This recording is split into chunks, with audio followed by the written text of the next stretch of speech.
Charles Samuel Penn, partially translated Dream or Legend of Mumu. Part 1. A boy named Mumu? I'll try and be brief, but no promises.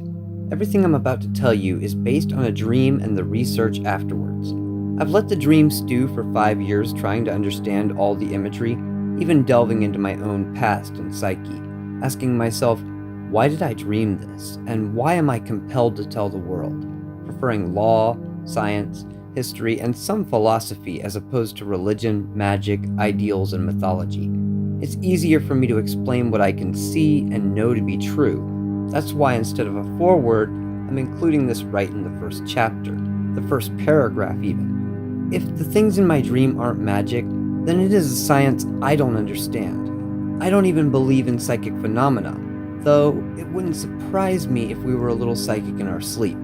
Often I've had a dream about someone and called them later saying, "Hey, were you asleep about an hour ago?" Then proceeded to get shivers as they answer in the affirmative. It's not psychic brain activity, it's intuition. Our conscience, guilt, love, etc.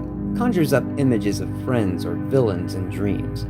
Now obviously I know none of these people's names, or even their backstories, so I'll try and describe their character during the telling of these odd events. I'll give the people names, but the only name I remember for sure is Mumu. I know most don't like mixing religion and magic, but I feel they kinda go hand in hand. Like, one can't believe in one without the other. Those with belief systems next to their respiratory systems probably see magic and miracles where others don't. So it won't surprise me with everything I can't explain in this dream, people walk away with some sort of religious or prophetic outlook. Though I myself and most others I feel will more than likely see a sci-fi fantasy dystopian future type setting. Like dreams, I realize there are more metaphors than absolutes, open to many interpretations. Waking up after seeing through the eyes of a young boy named Mumu, I was famished. I made a full meal of baked chicken, green beans, beets, corn, and toast at 6:30 a.m. I don't know how long I was asleep, but I was in the dream for days, perhaps weeks. It's not the first time that's happened to me either, and each time it's so real that the terror shapes me for the rest of my life. I don't even have to look at my notes to tell you my dreams. I am my dreams. There are two important things I need to tell you before we begin this. First off, the name Mumu. I knew this boy in my dream couldn't be named after a Hawaiian skirt or prego dress, so I looked it up, and to my astonishment made a blatant connection to the monsters in my story. I apologize again for calling a dream a story. According to my research, the Mumu were justice-dealing or vengeful demons from Filipino folklore. Before Christianity was introduced to the Philippines and such ideals were abolished, people would warn their children to be good, or the blank would come and get them while they slept. One of 12 supposedly nasty creatures. But my research led me to find these were mostly the kind to murder the murderers or the sadistic bad boss. Watch out for the white lady, they would say, for if you caught her expressionless face in the mirror, it meant your death was mere seconds away. The heart stopping, the victim's hair growing out long and white. Each demon has its own characteristics and motivations. Look it up sometime. Goosebumps for sure. The second thing I'm reluctant to tell you about is how this played out like an actual movie or event happening before my eyes. For instance, Earth has no sunlight in my dream, so keeping some sort of time is going to be difficult. Essentially, I'll narrate my possibly derived story, which had a Toto, Brian Eno, Dune soundtrack meets Pink Floyd The Wall thing going on. Actually, Pink Floyd The Wall might come up a couple of times in this story, due to the current political climate of the entire world in 2020, paralleling certain lyrics or maybe even a visual moment from the film, expressionless faces and whatnot. It doesn't really tie in, at least I don't think it does. The band KLF also reference Mumu Land constantly in their songs and remixes, but those songs are referencing the Illuminati. The first thing I remember is a man riding his bicycle down an empty, dark street. At least, it seemed empty since there was only enough light to see roads and walkways. Tiny, underpowered lamps that shined every 50 feet, sometimes with 100 feet in between. Very dangerous for a confident bike ride, but this man seems to be used to it. He's wearing a military uniform and a hat. No, not like the ones in Pink Floyd's The Wall, and not like my own father's dark green Air Force uniform. This was a lighter green, like Russia or China's uniforms, but I know we're in America. At least, I think we are. English is the only language I heard in this dream. However, if this is a prophetic dream that I'm personally translating into English, it doesn't necessarily mean that I'm in America. I'm perceiving these images and sounds in English. That doesn't mean we're in China or Russia either. Perhaps China, Russia, and America are all the same in this time frame. After all, without the sun, the waters would pretty much stay frozen between Russia and Alaska. Again, I can't even explain why there's no sun, and yet I don't remember being cold in my dream, let alone seeing any fog from this man's breath. This father who is going home to his son and daughter. There was no mom in the dream. Well, not until later, and she's in spirit form too, or just a voice. I'm getting ahead of myself. Bert, that's a good officer name for a dad. Officer Bert.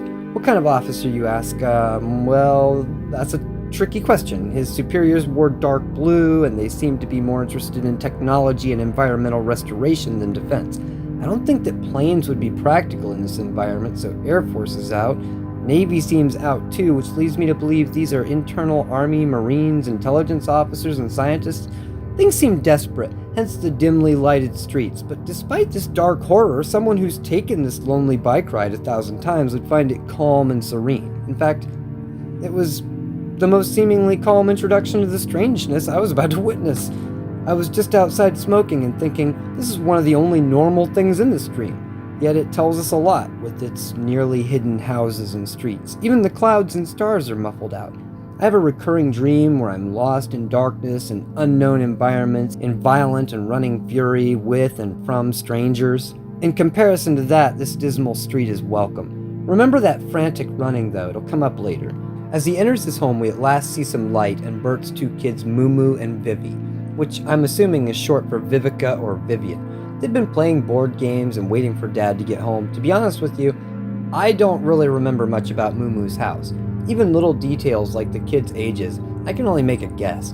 Mumu is around 10 and Vivi is around 8, putting their father in his 30s or 40s. The reason I don't mention the rest of the house is because there's only one thing that stands out about this house. Other than Mumu hearing a mother's voice he's never heard and supposed creatures of mischief and vengeance popping up, this house has the biggest bathtub I've ever seen. Again, maybe this is my subconscious telling me where I am. Am I in China or Japan, where giant baths aren't uncommon? I mean, this tub is so big that Mumu and Vivi have their neighborhood friends come over and treat it like a pool. Bert doesn't seem to mind. In fact, he's happy that these kids get any joy. And apparently he and his superiors are working to negate these problems. I can tell by his exhausted look how much he's sacrificing to keep these kids alive. I don't claim to know a lot, but I do know that without sunlight, you won't have to worry about misery. You won't have to worry about anything. You won't be you. You just won't be. And nor will they. I already know the end. I know humanity takes the easy way out like rats in a sinking ship. Maybe that's why Bert's smile hides a melted face. No, I don't know what the paint or wallpaper look like. Did the air smell clean or stale? Let's say the dim lighting makes the wallpaper look like crap and the air is stale. I bet no one smokes cigarettes, but I do know people did drugs. Hopefully I can remember to touch on those details, but they weren't super important until our kids get involved. Whether it's an important plot point or not, I can't tell you, I just know it happens. Man, did I mention this giant bathtub? Before Bert can even leave for work again, they're back in there splishing and splashing around. A neighborhood boy named Derek comes by and checks on Mumu and Vivi, so don't worry, Bert's not leaving them in some dark nightmare. Derek is around 18 years old, and he's also some sort of mailman or paperboy. I can't remember, but Bert obviously likes him and trusts him. Anyway, just wanted to let you know Derek will be by to see them shortly. From what I can tell, Mumu is starting to understand displacement. Before, he would just splash and make waves, marveling at the spectacle of water in motion. But now he's starting to understand that he himself is not just splashing, but his entire body is displacing the water. He tells Vivi to get on the opposite side of the tub, and then tells her to chase him while circling around the edge. Soon they've created a tiny vortex in the water, and just think it's the coolest thing ever. Giggling and admittedly a little dizzy. We all did this as kids, moving back and forth and splashing water everywhere, pissing off our parents. But imagine it, with a giant tub that can fit 6 or 7 kids. That's some serious vortex. Mumu tightens his swim trunks and then they try again. This time getting the water to propel them a little bit after they've stopped, giggling like mad hyenas. Okay, Mumu, put your back into it. This time they move with a mission. They're zooming, practically swimming. Lightheaded from laughing, dizzy from spinning, and the intermittent holding of breath, they don't even look up to see the vortex they've made, this mini maelstrom they've created splashing water all over the bathroom. This mini maelstrom that they enthusiastically dive into. Why not? It's just a bathtub. They can just pop their heads back up. But they don't pop back up. They just kind of take in the serenity of it, like Bert on his bicycle. It's a dream, so breathing doesn't really matter. I followed them for a while, but I began struggling for breath and had to go back up. When I came back up out of the water, I found that it had all but drained away. Also, Mumu and Vivi were gone. I don't remember searching for them or panicking, but Derek panicked when he came to check on them and couldn't find them. That's apparently unusual because I saw him run out the door in search of Bert or maybe a phone. I knew where they were though.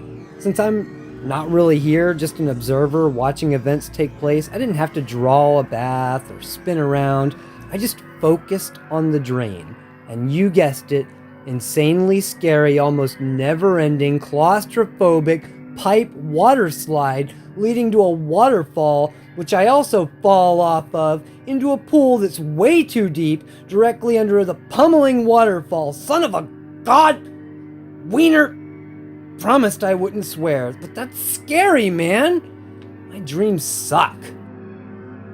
When I pulled myself out, I noticed the kids were just recovering themselves. I mean, they pretty much just took the Goonies water slide, only vertically, like the handless Luke in Empire Strikes Back. This dream, despite my slightly comedic retelling here and there, is a nightmare. By the time we recovered, I, more than them, began taking in our environment. I say longer for them because, unlike them, I quickly realize I'm dreaming, and my fear of drowning subsides, allowing me to take in details. For their childlike minds who have never even seen the sky, you would need me to describe it for you. For it was something I haven't seen on even our Earth. We were near a beach.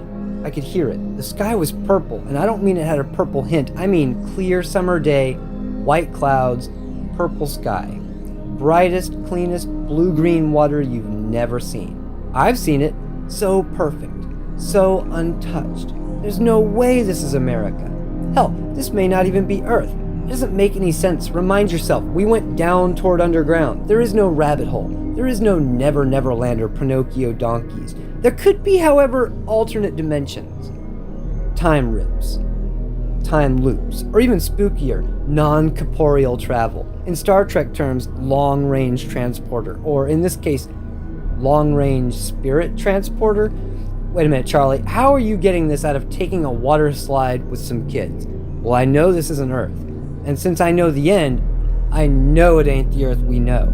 I don't usually get mad enough to say ain't, but don't tell me about my dream logic, mother. Hey, even the foliage and the trees, they just don't look right.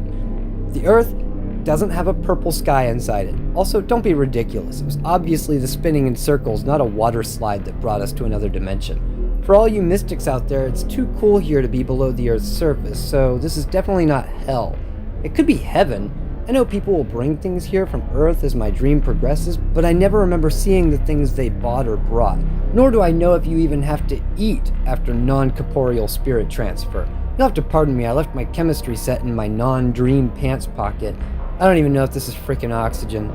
I heard Vivi let out a huge scream in the distance. I guess I was so captivated I forgot I had no control as my dream jolts and drags me with Mumu, who is frantically looking for his sister. For some reason, I can feel his fear as he zooms through the foreign jungle. It's a familiar sprint. Part 2, back and forth. I don't mean to jump around, but I need to talk about Nicholas, or Nick. It took me forever to remember, but I recall even more details as I type. Nick or Zach, one of those ick or acks. The point is, Nick is one of the neighborhood kids, maybe 12 or 13, but a real punk. My thoughts are scattered, much like the dream, and I couldn't get the little drug pusher out of my head. A teenager wearing a black, cliché, shadow comic book trench coat. Really hammy, but as I recall the supermarket scene near the end of my dream, there were a bunch of people who wore this outfit, almost like some kind of Dark City-esque drug pusher uniform. Even Mumu got stopped and pressured into trying whatever drug they were selling one day. Bert and Derek had mostly put a stop to Ginger Nick. The reason I bring this up is because while Mumu searched high and low for Vivi, he couldn't stop thinking about how he'd thrown up after being pushed into doing whatever unnatural processed drug and laughed at for it. This apparently had happened recently, and I can't remember where this slime ball shows up in my dream, but he's so slimy. I don't want to spoil anything, and not for fear of losing drama. No, this dream was played before my closed eyes, and I want to tell it to you as it came to me, or coming to me now. Perhaps you'll get another resolution or connection to real life that way. Yeah, I'm treating you like you're right here with me, so I can describe what I'm seeing as it flashes by faster than light. At this point, we've run frantically around the vicinity, and we can't find Vivi. It doesn't make any sense, but that's dreams for you. Finally, Mumu sits down. Of course, he's been crying. He doesn't know what the hell to think. He's lost his sister, and this is where things got weird for me. I mentioned earlier that Mumu heard his mother calling him, even though he has no recollection of ever having a mother. Well, that doesn't actually happen until now. As in, within this magical, mystical world, as often prophets do, he hears a feminine, reverbed out the wazoo with bass boost voice off in the distance, just simply singing,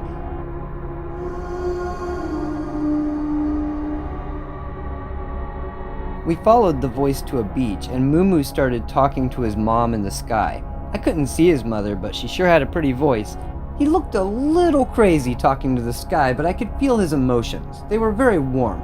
It's funny how our subconscious can show us that in just a smile, or dress a drug dealer up like Dark City so we know he's a bad guy.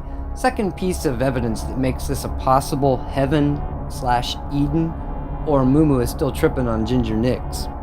At least he hopes he is. Holy moly, I totally forgot about that. He looks down and confused, and as I look down, my eyes become wide with terror absolute by the paw and claw prints in the sand. Each one spanning, God, close to 2 feet in length, maybe 18 inches. Biggest damn claw prints I've ever seen, and God, remembering the horrible creature. Don't forget, I've seen the end. Much like this entire dream, the creature is nearly indescribable. I don't want to get ahead of myself, but much like doctrine, without fear there is no need to uphold morals.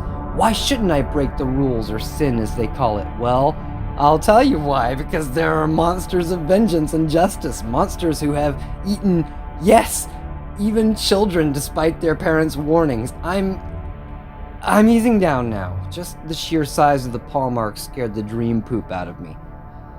Finally, Vivi emerges on the beach, and my dream compels me back to Bert and Derek. Either out of concern as to how the kids get back, or my subconscious wants me to see something. But with details flying by so quickly, I'm not sure I'll be able to report with reach detail. One thing that's coming up might confuse you, and it seems obvious to me, DJ Analysis, but just so you know, Vivi saw the creature, screamed, ran off, but still lived. This became more apparent as I materialized back in Mumu's living room, expecting to see Bert and Derek, but instead seeing dozens of people looking through the doorway. The door had been clawed off from the inside. Bert and Derek were just arriving and taking in the spectacle. Frantically, they tore the house apart, but couldn't find Moo or Viv. A few minutes later, both Mumu and Vivi walked out of the bathroom wearing towels over their bathing suits, shivering, dripping, and looking pretty shook up. I've theorized about how they got back. I know they didn't climb up that nearly vertical pipe slide. The pool I fell into at the bottom of the drop was circular, much like the tub. The only thing I can think of is that it's some sort of wormhole or transporter. They just spun around in the pool we landed in and came back. I gotta tell you, I would have drowned if I'd stayed in their previous whirlpool, which makes me wonder if they did die. And did they go to the afterlife? But then, why would they be here now? I'm going to say they didn't die, and the wormhole theory is the best one I've got. I see Mumu and Vivi whispering their stories to Bert and Derek while everyone watches from outside. I see policemen looking at the thrashed, slashed, and scratched up door, and gross Ginger Nick off in the distance. These nasties are sanctioned, otherwise police would just nab them right there, even if they are new preteen recruits. Little punks. Anyways, I can see Bert and Derek take it well. If I hadn't seen it for myself, I would have pulled out the Haldol, Imipramine, Ritalin, Paxil, and home electroshock therapy kit if my kids told me about Mumu Land. Not the KLF song about the Illuminati, but this land with scary Mumu found by a kid named Mumu. Moo. Now, in real life, this is where police would probably begin checking testimony and alibis, doing forensics on the door. It seems as though police are just protectorates, and after about 5 minutes, if that, give two rats about Bert's door. General Warts, just kidding, couldn't help myself. General Schwartz is Bert's boss, and instead of a boring alibi scene, I get a scene where Bert's father explains the bathtub portal to his boss in front of a giant generator. Looks like a pyramid of pipes and coils. The bolts actually fling around in the air. In fact, these electric bolts are going through myself, Bert, and General Schwartz while they're calmly chatting and I listen.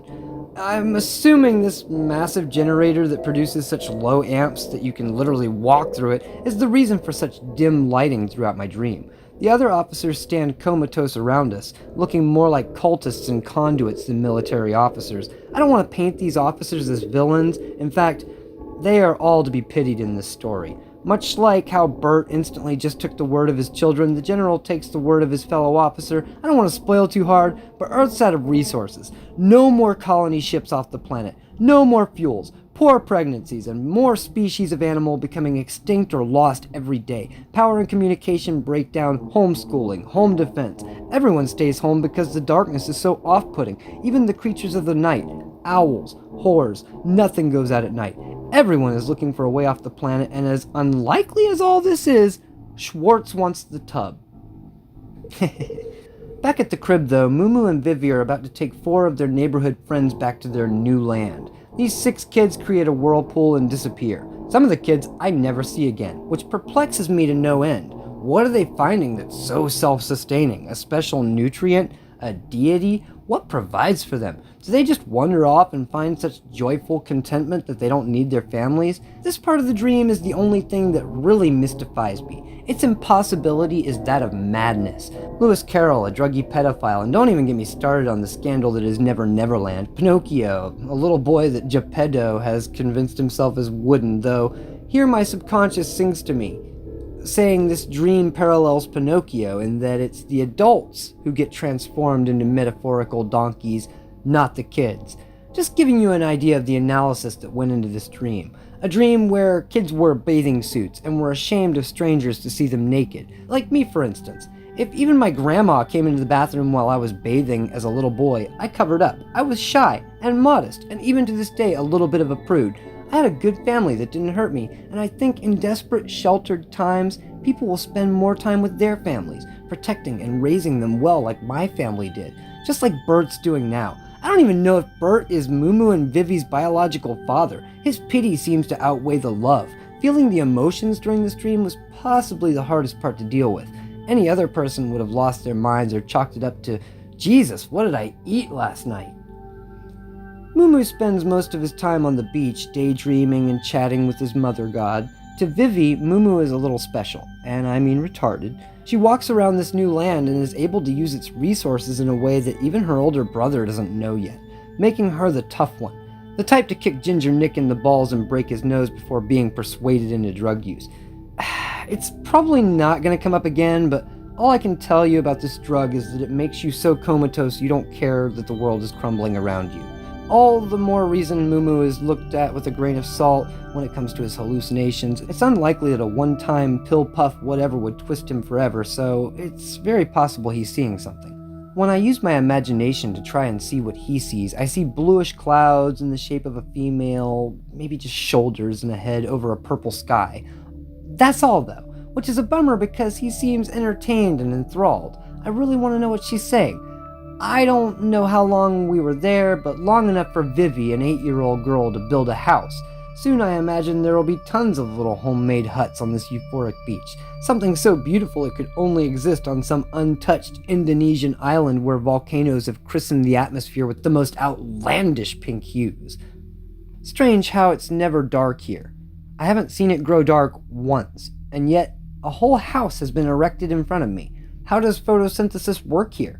Do even the plants not need sustenance and sleep? In the real world, the powers that be are preparing for the great transfer, and there have been many creature sightings. Nothing specific to report. Even I myself just see a massive bounding ball of fur covered with eyes and teeth. Even when the creature is standing right in front of me, its features are obscured, as if this dream wasn't terrifying enough with total darkness, water slides, and lightning bolts.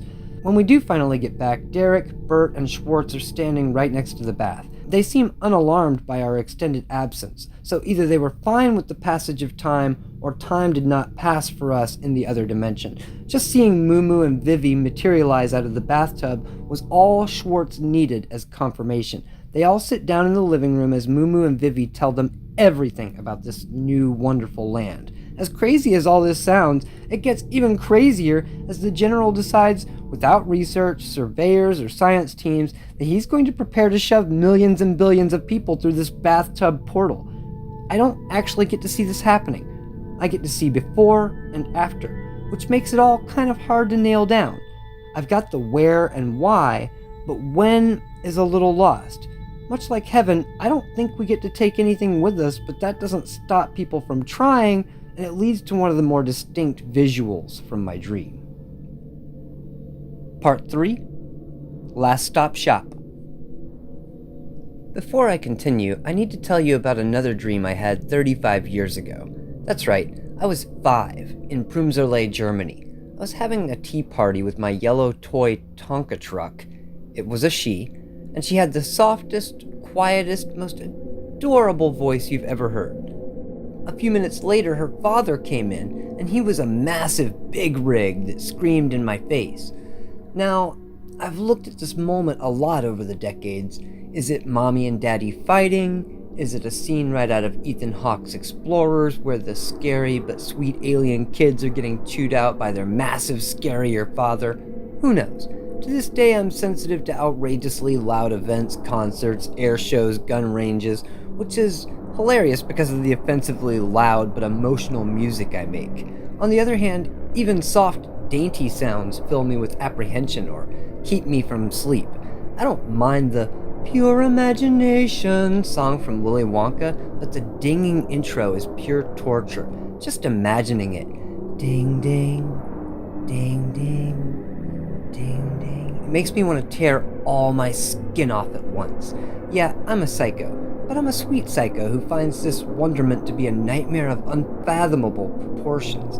My brain's subconscious tries to blanket trauma and explains details with familiar imagery like Dark City and furry, indistinct creatures that look like they're from an obscure Pat Labor episode. Much like the dark street I described at the beginning, this massive 10-square-mile supermarket is kind of terrifying inside and out. They had to demolish the area, and the giant supermarket is your last stop shop before entering Mumu's house.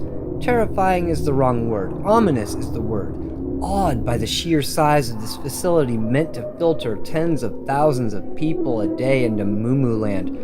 Bert's house is now at the end of the line, and it's sad to me watching people fill carts with free things. It's not their greed that saddens me, it's moving a crap pile to heaven through a new Noah's Ark that saddens me.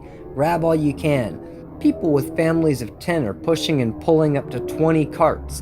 Inside the house, Derek, Mumu, and Vivi are sitting and waiting for Bert to return with carts full of provisions. Now, I don't know why this next part happens, what Ginger Nick's motivations are, or how he snuck in. I don't know. Perhaps the government decided that criminals, convicts, or radical organizations were prohibited from accessing the portal. Somehow he sneaks into the house and at gunpoint forces Derek to show him how the portal works. So Derek and Nick get in and do as Mumu and Vivi instruct.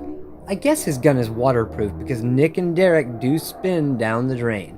Mumu and Vivi draw a new bath and follow directly after.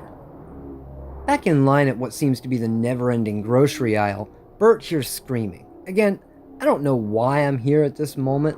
I should be going down the pipe. My subconscious, however, wants me to see Bert, I guess. Now, all this food and supply is completely free, so there's no reason to fight. Everyone seems to be filing in an orderly fashion. Pure, horrific perfection. Reminds me of another brick in the wall part 2 from the Floyd film. Hence my reason for mentioning it earlier. Another distant scream. No way this monster is attacking in a massive, nearly infinite supermarket. Are so many of his targets here in this one place that he can just hop from victim to victim indiscriminately? We hear gunshots now, and more screaming. It's even closer, but we can't see it. This place is bigger than 10 coliseums. Everyone around us has stopped and looked on, waiting, practically trapped. Even the black trench coat beside us, filling his cart with laziness, stops to see what the commotion is. And this is when it happens. Mere seconds that most could never explain in their lifetimes. The creature bounded over the shelves mere feet from us, swallowing the black trench coat whole and bouncing back into the invisible chaos with astounding grace. Screams and gunshots continue. I look at Bert. His breath is completely stilled, but his lungs force him to gasp. What is... He stops talking, grits his teeth, and struggles to breathe as tears squirt from his eyes. Veins bulge from his forehead, and his skin goes from a purplish red to pale white. This is the expression I was supposed to see. His mind is what mine and your mind would feel from seeing something like this. The creature swallowed the pusher in one gulp, without chewing, and bouncing in a fluid motion back over the shelf toward another. As an observer, my mind isn't blown, and I finally deduce, especially after waking and researching later, this is no hungry wolf. This is too specific. This creature is protecting its world. It may be the only one. It could be one of billions. One of the 12 types I mentioned earlier. Pretty cool how he gobbled that guy up, though. And the fact that the creature retains its size after eating dozens, if not hundreds, means that it's some sort of sentient black hole. Why not, in a world of newfound wormholes leading to other worlds, why not have black hole demons taking out scum and throwing it into an astral pocket garbage can? They don't get to go to heaven, and the ones caught at market don't get to stay in hell. Frickin' wild, man. It's a jolly holiday with you, Bert. I mean, wow. Thanks for chalking us a carousel. For this finale, I want to remind you that I'm just an observer and can't even really tell you if there's oxygen in the other world. Smells, I believe, weren't present in this dream. Another crazy, confusing thing happens at almost the exact same time as Bert's incident. In fact, I know what Bert just witnessed happens before this, because the monster returns to its realm and can't be at the market and at the end. Unless, again, there's more than one.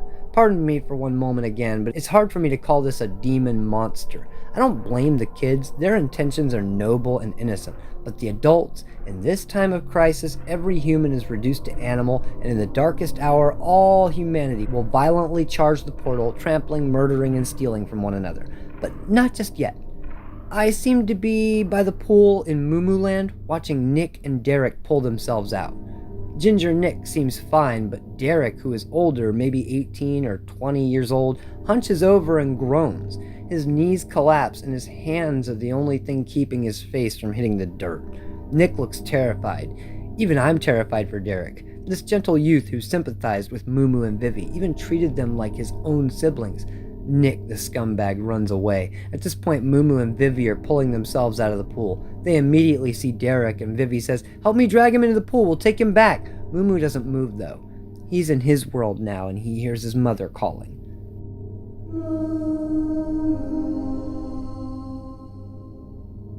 He then starts dragging Derek in the opposite direction. "We have to get him to the beach."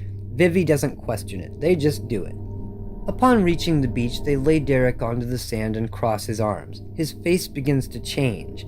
His eyes droop, both of them, like he's having double strokes on both sides. His sunken, melted expression, like that of someone who'd had their mind sucked out. Then it dawned on me, the observer, that's why I can't be here. I'm not innocent enough. I'm not able to comprehend this world. It's remarkable that I'm even here to see it. Perhaps it's because of one tiny shred of innocence I've maintained. I can't help but cry a little for being able to see such a beautiful and forbidden place. I put my head to Derek's chest. I feel he's still alive, just staring up at the sky with a melted face. Mumu and Vivi turn to Nick, both with utter disdain in their eyes. Nick has just walked up swearing and violently waving his gun, confused, bewildered, dazed from drugs and the toxicity of such a bizarre environment. Nick's eyes go from mania to fear, and we all know what he sees. This time it doesn't bounce, it doesn't roll, it just slowly walks right up to us like a cat joining its master on a back porch. The creature notices Nick's weapon and starts to crawl toward Nick, but Vivi stops him. No, he's just a kid! The creature backs away slowly, but Nick can't take it and opens fire on the creature, not knowing that the Mumu is immune to bullets. Unfortunately, the Mumu that isn't immune to bullets gets shot directly in the chest and goes down like a bowling pin. And I can't move! I'm stunned! Vivi screams, "Kill him!" And within a millisecond, a nanosecond, Ginger Nick was eaten by the monster. Vivi's brother Mumu, on the other hand, was dying. The Mumu creature pulled him over next to Derek as Vivi watched and cried.